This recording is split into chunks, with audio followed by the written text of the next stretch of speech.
Bonjour, prenons maintenant l'exercice suivant pour la détermination des tensions inconnues.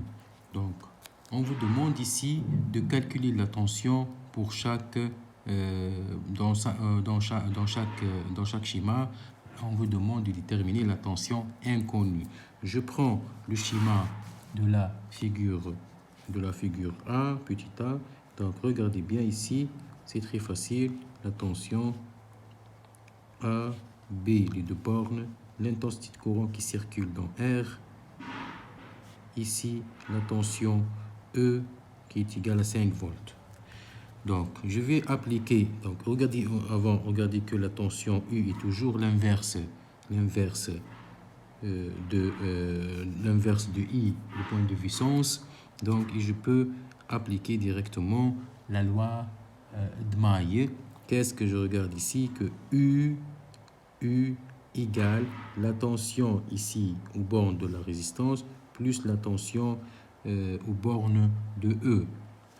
D'accord? Donc, la loi de Maille qui dit que la somme des tensions, la somme algébrique des tensions est égale à 0, est nulle. Donc, je peux écrire que U égale à R fois I en se basant sur la loi d'Ohm plus U, plutôt E, puisqu'ils ont le même sens.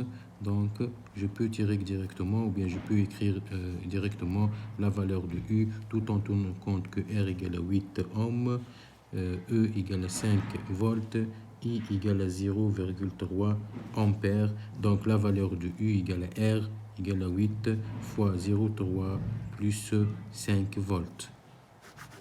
D'accord? Plus 5 volts. Égale à combien? Je vérifie.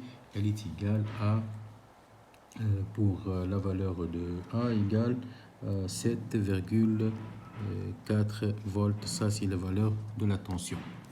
Je passe maintenant.